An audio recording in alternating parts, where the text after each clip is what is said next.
Hello friends, welcome to my YouTube channel. તો આજના આ વિડીયોની અંદર આપણે ગુજરાત મેડિકલ કાઉન્સિલિંગ વર્ષ 2026 માટે ગુજરાતની અંદર આવેલી ઉચ્ચતમ કક્ષાની સરકારી મેડિકલ કોલેજો રેન્ક અનુસાર કઈ કઈ છે તેના વિશે સંપૂર્ણ માહિતી મેળવીશું. તો ગુજરાતની અંદર જો રેન્ક અનુસાર જોવા જઈએ તો સૌથી પ્રથમ બીજે મેડિકલ કોલેજ અમદાવાદ એટલે કે બીજેએમસી અમદાવાદ, ત્યારબાદ સરકારી મેડિકલ કોલેજ વડોદરા એટલે કે જીએમસી બરોડા, ત્યારબાદ સરકારી મેડિકલ કોલેજ સુરત એટલે કે જીએમસી સુરત, ત્યારબાદ પીડીપીયુ મેડિકલ કોલેજ રાજકોટ, ત્યારબાદ MP Shah medical college Jamnagar અને ત્યારબાદ સરકારી મેડિકલ કોલેજ ભાવનગર. તો આ પ્રમાણે આપ મેડિકલ રેન્ક અનુસાર જોઈ શકો છો. લાસ્ટ 2-3 વર્ષના સાથે રેન્ક અનુસાર તમે કમ્પેરિઝન કરશો તો આપને ખ્યાલ આવશે કે ગુજરાતની અંદર આ કોલેજો જે સરકારી મેડિકલ કોલેજો છે એ આ મુજબ રેન્ક અનુસાર જોવા મળતી હોય છે. હવે રેન્ક અનુસાર સાથે સાથે કયા કયા પરિબળો છે અથવા કયા કયા ફેક્ટર છે એના પર જે મેડિકલ કોલેજો આવેલી છે એ નિર્ભર હોય છે. તો સૌથી પ્રથમ એ કોલેજ કયા સ્થળો પર આવેલી છે. સપોઝ કે જે મેડિકલ કોલેજો અમદાવાદની અંદર આવેલી છે અથવા પ્રાઇવેટ છે છતાં પણ એમનું રેપ્યુટેશન બહુ સરસ હશે કેમ કે ત્યાં આગળ બીજા બધા ફેક્ટર પણ અસર કરતા હોય છે. ત્યારબાદ હોસ્પિટલમાં દર્દીઓનું પ્રમાણ કેવું જોવા મળે છે એના પર ડિપેન્ડ કરતું હોય છે. તો હોસ્પિટલમાં જો દર્દીઓનું પ્રમાણ સારું છે તો એ કોલેજ અને એ હોસ્પિટલનું જે નામ છે એ વધુ પ્રચલિત હશે. ત્યારબાદ સીટોની વહેંચણી એટલે કે ઓલ ઇન્ડિયા કોટા અને સ્ટેટ કોટાની કેટલી સીટો આવેલી છે. જો સીટો વધારે હશે તો એ કોલેજનું નામ પણ પ્રચલિત હશે. ત્યારબાદ પાછલા વર્ષનું cut off all India rank મુજબ અને ગુજરાત રેન્ક મુજબ. ત્યારબાદ ફીસ વિશે વાત કરીએ તો ટ્યુશન ફીસ, હોસ્ટેલ અને મેસની ફીસ. જે કોલેજની fees, tuition fees, hostel fees અને મેસ ફીસ ઓછી હશે એ કોલેજનું રેન્ક અનુસાર જોવા જઈએ. ધારો કે બીજે મેડિકલ કોલેજ અમદાવાદની ટ્યુશન ફીસ 25,000 પ્રતિ વર્ષ હોય છે, હોસ્ટેલ ફીસ 600 પ્રતિ 6 મંથ હોય છે અને જો તમે એમના મેસ સાથે મેસની જો ચાર્જ ફીસ વિશે વાત કરીએ તો 3500 થી 4,000 પ્રતિ માસ જોવા મળતી હોય છે.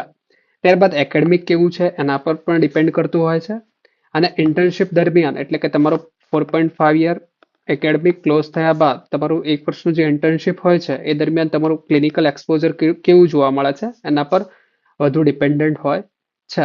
સાથે સાથે કેટલા ફાયદાઓ અને કેટલા ગેરફાયદાઓ એના સાથે પણ સંકળાયેલું હોય છે. હવે શા માટે ઉચ્ચતમ કક્ષાની કોલેજો છે તો સૌથી પ્રથમ સૌથી ઓછી ટ્યુશન ફીસ જોવા મળતી હોય છે. જે સૌથી અગત્યનું એટલે કે સૌથી ટોપ મોસ્ટ જે પ્રાયોરિટી છે સરકારી મેડિકલ કોલેજોનું.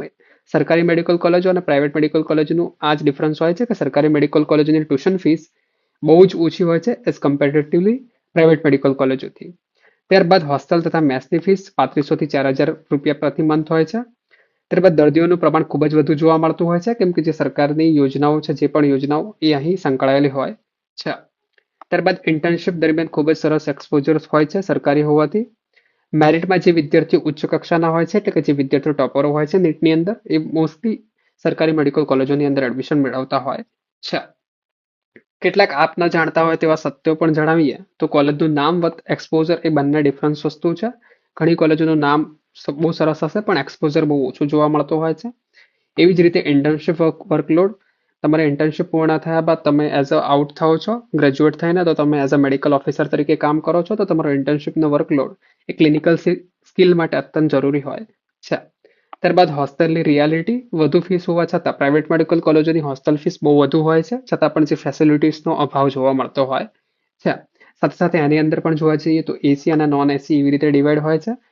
ફીસ બહુ હાઈ હોય છે છતાં પણ ફેસિલિટીઓનો અભાવ જોવા મળતો હોય છે. તો મુખ્યત્વે વાત કરીએ તો ગુજરાતની જે ટોપમોસ્ટ સરકારી મેડિકલ કોલેજો આવેલી છે એનો મુખ્યત્વે વાત કરીએ તો એ ટ્યુશન ફીસના લીધે ટોપ પ્રાયોરિટીમાં રહેતી હોય છે. હવે જે વિદ્યાર્થીઓ વર્ષ 2026ની અંદર અમારી ટીમ જોડે પોતાનો પેડ કાઉન્સિલિંગ કરાવવા માંગતા હોય, નીટ યુજી સ્ટેટ કાઉન્સિલિંગ, એ વિદ્યાર્થીઓને કયા કયા લાભ મળતા હોય છે તો સૌથી પ્રથમ કોલેજો વિશેની સંપૂર્ણ માહિતી. ત્યારબાદ વોટ્સઅપ ગ્રુપમાં બધી જ અગત્યની અપડેટ્સ આપવામાં આવશે.